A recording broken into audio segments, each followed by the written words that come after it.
ऋषि, तुमने आने में इतनी देर कर दी। नव्या ने नशे में लड़खड़ाती आवाज में कहा। चंडीगढ़ के सबसे बड़े होटल में आज नव्या की बैचलरेट पार्टी थी। पिंक गाउन में खुले बालों के साथ लेटी नव्या अपने प्यार का नाम ले रही थी। ऋषि, उसे महसूस हुआ कि ऋषि की उंगलियां उसके बालों में घूम रही हैं। कुछ देर बाद उसकी आंखें पूरी तरह से बंद हो गईं और वो कब सो गई उसे पता भी नहीं चला। अगली सुबह जब रूम की डोर बेल बजी तो नव्या ने नींद भरी आवाज में कहा, ऋषि, देखो ना दरवाजे पर कौन है। नव्या का सिर इतना भारी था कि उसकी उठने की हिम्मत नहीं हो रही थी। अगले ही पल फिर से डोरबेल की आवाज आई। लगातार डोरबेल बजने की वजह से नव्या ने अपनी आंखें खोली। तभी अचानक से नव्या का ध्यान सामने पड़े कपड़ों पर गया। खुद की और कमरे की अस्त व्यस्त हालत देखकर नव्या ने घबराकर खुद से कहा, मैं यहाँ कल रात ऋषि के साथ। उसे याद आया कि शादी तक वो ऋषि के साथ कुछ नहीं करना चाहती थी, लेकिन कल रात वो खुद को रोक नहीं पाई। उसने अपना सिर पकड़ा और फिर से कहा, ऋषि, कहाँ हो तुम? देखो दरवाजे पर कौन है। कुछ देर तक उसने ऋषि का इंतजार किया, पर जब वो नहीं आया तो नव्या खुद ही दरवाजा खोलने के लिए उठ गई। जैसे ही उसने दरवाजा खोला, उसके पैर लड़खड़ा गए। ऋषि को अपने सामने खड़ा देखकर उसके होश उड़ गए और उसके मुंह से निकला, तुम बाहर क्या कर रहे हो? नव्या को समझ नहीं आ रहा था कि अगर ऋषि उसके सामने खड़ा था तो कल रात उसके साथ कमरे में कौन था। वो फटी हुई आंखों से ऋषि को देखे जा रही थी, जो हाथ में बुके लिए उसके सामने खड़ा था। ये तुम्हारी क्या हालत है नव्या? आई थॉट तुम्हारी बैचलरेट पार्टी खत्म हो गई है तो हम लंच के लिए बाहर चलें, पर तुम। इतना कहकर ऋषि कमरे के अंदर आ गया। नव्या की सांसें डर के कारण तेज चल रही थीं। ऋषि बिस्तर की हालत और उस पर पड़ी एक जेंट्स टाई देखकर समझ गया था कि कल रात क्या हुआ होगा। तुम कल रात? इससे पहले कि नव्या कुछ कहती, ऋषि ने गुस्से में बुके नव्या के मुंह पर फेंक दिया। Don't you dare! अपनी जुबान से मेरा नाम भी मत लेना। ऋषि ने गुस्से में तमतमाते हुए कहा। उसकी आंखों से मानो आग बरस रही थी। 2 दिन में हमारी शादी है और तुम यहाँ किसी और के साथ? धोखेबाज! ऋषि ने कहा और वहां से पैर पटकते हुए बाहर निकल गया। नव्या चिल्लाते हुए उसके पीछे भागी। ऋषि, मेरी बात सुनो, मेरा यकीन करो, मैंने कुछ गलत नहीं किया है। जरूर कोई गलतफहमी हुई है ऋषि। वो चिल्लाते हुए नंगे पैर ऋषि के पीछे दौड़ रही थी, लेकिन ऋषि ने उसे एक बार भी पलट कर नहीं देखा। वो सीधे अपनी गाड़ी में बैठकर वहां से निकल गया। नव्या रोते हुए खुद से बोले जा रही थी, ये क्या हो गया? मुझे कुछ याद क्यों नहीं आ रहा है? ऋषि नहीं तो कौन था मेरे साथ कल? मैं ये कैसे कर सकती हूँ मैं? एक तरफ उसे ये भयानक सवाल खाए जा रहे थे और दूसरी तरफ उसे ऋषि की गलतफहमी दूर करनी थी। दौड़ते हुए कभी उसके पैर लड़खड़ा रहे थे तो कभी उसका सिर चकरा रहा था। उसने तुरंत ऑटो किया और ऋषि के पीछे चली गई। जैसे ही उसने अपने घर यानी सिन्हा पैराडाइज की दहलीज पर कदम रखा, उसका स्वागत एक जोरदार थप्पड़ के साथ हुआ। नव्या ने नजर उठाकर देखा तो सामने उसके पापा शेखर सिन्हा खड़े थे। बेशर्म, मुझे शर्म आ रही है ये कहने में कि तुम मेरी बेटी हो, शेखर ने गुस्से में चिल्लाते हुए कहा। शेखर के ठीक बगल में ऋषि खड़ा था, जिसे देखकर नव्या समझ गई थी कि उसने सब कुछ घर में बता दिया है। पापा एक बार मेरी बात सुन लीजिए। जो कुछ भी हुआ उसमें मेरी गलती नहीं है। मैं तो बस। नव्या अपनी सफाई देने की कोशिश कर रही थी कि तभी पीछे से शिखा की आवाज आई। तुम भी अपनी माँ की तरह ही निकली, शेमलेस। पहले उसने शेखर को चैन से जीने नहीं दिया और अब तुम। क्या कमी थी ऋषि में जो तुम्हें किसी और के पास जाना पड़ा? हाँ मॉम, प्लीज आप तो शांत रहिए। पापा को संभालिए, उनकी तबीयत खराब हो जाएगी। कनिका ने कहा और शेखर को संभालने के लिए आगे आ गई। शिखा नव्या की सौतेली माँ थी और कनिका सौतेली बहन। नव्या के आंसू रुकने का नाम नहीं ले रहे थे। उसने कांपती हुई आवाज में कहा, कनिका, तुम तो मेरा यकीन करो, मुझे सच में कुछ याद नहीं है। ऋषि, तुम तो प्यार करते हो मुझसे, प्लीज ट्रस्ट मी। ट्रस्ट? ये शब्द तुम्हारे मुंह से अच्छा नहीं लग रहा है। जिससे मैंने प्यार किया था वो लड़की तो कल रात ही किसी और की हो गई। ऋषि ने गुस्से में नव्या को घूरते हुए कहा, कनिका, तुम तो कुछ कहो, समझाओ ऋषि को। मैं उसे धोखा देने के बारे में सपने में भी नहीं सोच सकती। नव्या उम्मीद से हर किसी को देख रही थी, कम से कम कोई तो उसका यकीन करे, लेकिन उसे हर किसी की आंखों में अपने लिए सिर्फ और सिर्फ गुस्सा और नफरत दिखाई दे रही थी। वो ऋषि के पास आ ही रही थी कि तभी ऋषि ने हाथ के इशारे से उसे वहीं रोक दिया और गुस्से में कहा, अब बस, तुम्हें जो करना था तुम कर चुकी हो नव्या। अब मैं वो करूंगा जो मुझे ठीक लगेगा। नव्या के साथ बाकी घरवाले भी ऋषि शेखावत का इशारा समझ गए थे। जहां शेखर घबराया हुआ खड़ा था, वहीं कनिका और शिखा एक दूसरे को देख रही थी। ऋषि ने तुरंत अपनी उंगली से एंगेजमेंट रिंग उतारी और वहीं सबके सामने जमीन पर फेंक दी। ये रिश्ता अभी के अभी खत्म। I am breaking up with you Navya. अपनी ये मनहूस शक्ल दोबारा मेरे सामने मत लाना, समझी? ऋषि ने गरजते हुए कहा और वहां से जाने लगा। उसका फैसला सुनकर नव्या पूरी तरह से टूट गई थी। उसने चिल्लाते हुए ऋषि को रोकने की कोशिश की। ऋषि, मेरी बात तो सुनो, please don't do this, listen to me for God's सेक।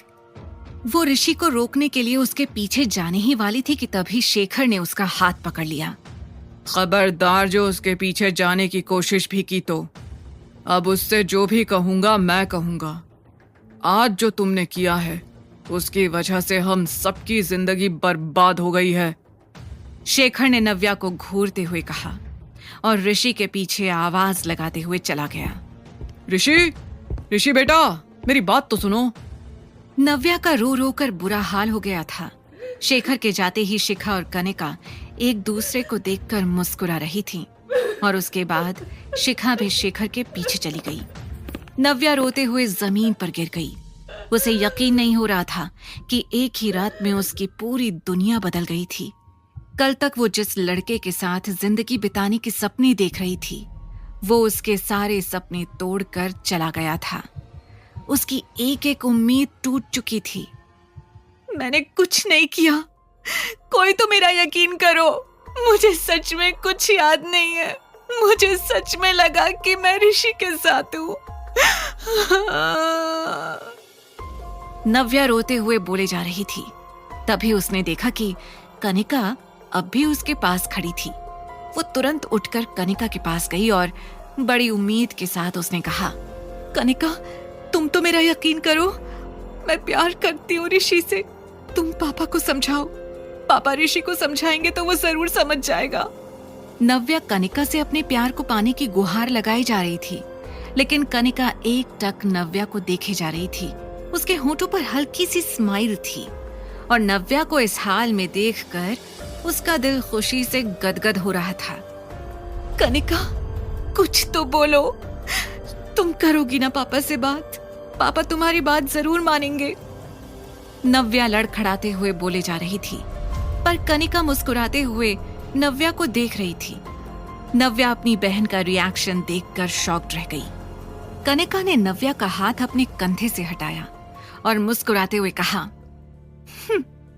मैं क्या बात करूं दीदी, मैं जानती हूं कि तुमने कुछ गलत नहीं किया है, क्योंकि जो कुछ भी किया है वो मैंने किया है।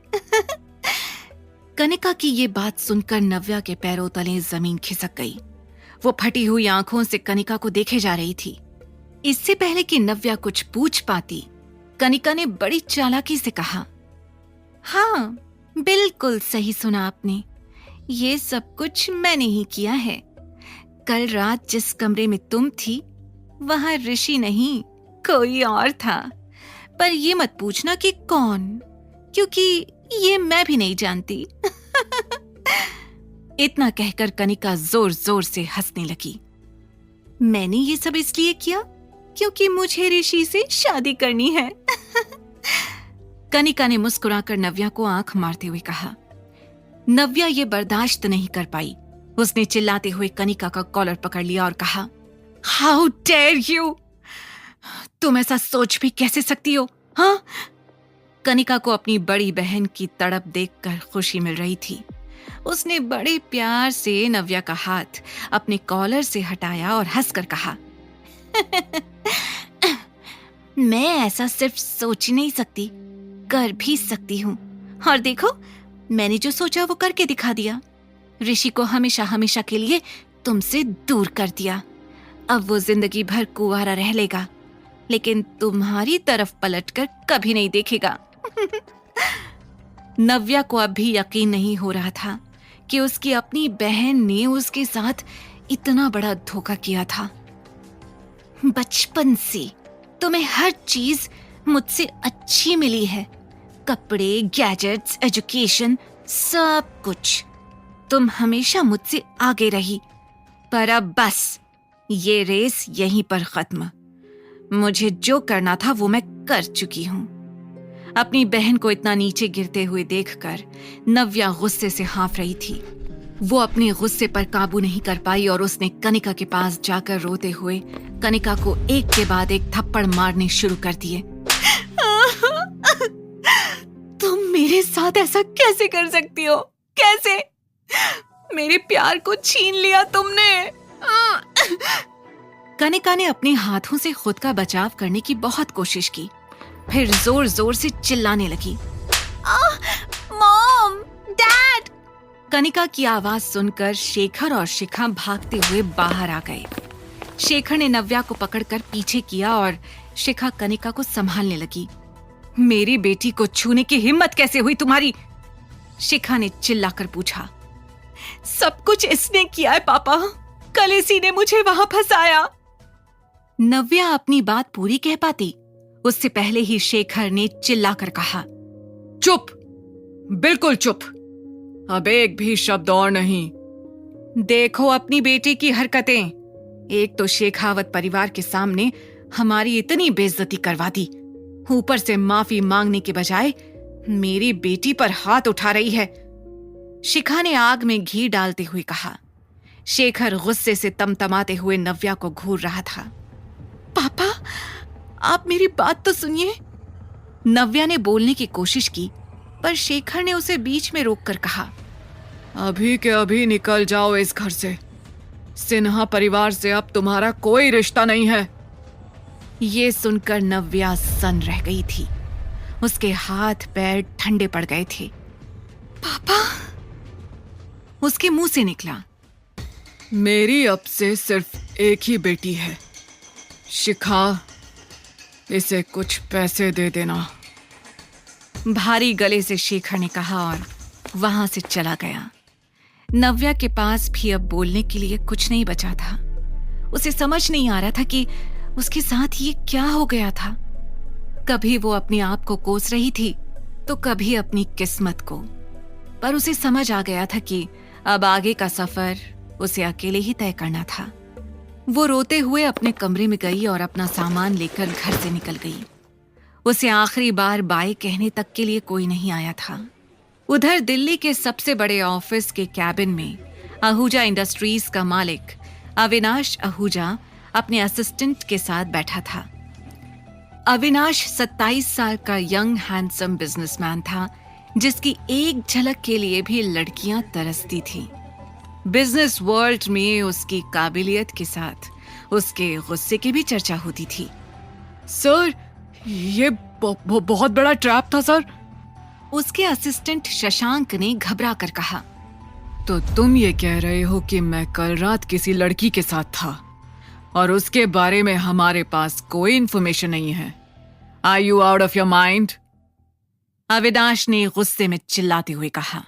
शशांक ने डर से कांपते हुए कहा, सॉरी सर, हमने बहुत कोशिश की सर, लेकिन हम लड़की का चेहरा नहीं देख पाए। आगे की तरफ के सारे सीसीटीवी बंद है। सिर्फ ये दिखाई दिया कि एक लड़की ने दूसरी लड़की को आपके कमरे में भेजा था। इतना कहकर शशांक ने अविनाश को सीसीटीवी वीडियो दिखाया जिसमें सब कुछ पीछे से दिख रहा था। अविनाश सीसीटीवी वीडियो देखकर शॉक्ड था। कुछ देर सोचने के बाद उसने कहा, उस होटल से सारे एविडेंस मिटा दो। किसी को पता नहीं चलना चाहिए कि कल रात मैं वहां था। अगर मीडिया में यह खबर फैल गई तो मेरी रेप्यूटेशन के लिए बिल्कुल ठीक नहीं होगा। शशांक ने तुरंत हाँ में सिर हिलाया और अपने काम के लिए तेजी से निकल गया।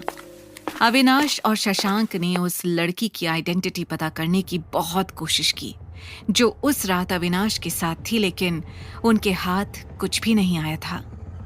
इस बात को 6 साल बीत चुके थे। नव्या और अविनाश दोनों ही इस बात से अनजान थे कि उस रात वो किसके साथ थे।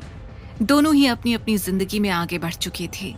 6 साल तक नव्या ने काफी परेशानियां झेली, पर उसके साथ एक ऐसी खुशी थी जिसने उसकी हर मुश्किल को आसान कर दिया था। उसने अब अकेले उस खुशी के साथ जीना सीख लिया था। पर आज कई सालों के बाद उसके फोन पर एक कॉल आया। जैसे ही उसने फोन उठाकर आवाज सुनी, वो दंग रह गई। ये कॉल किसी और का नहीं बल्कि शेखर का था।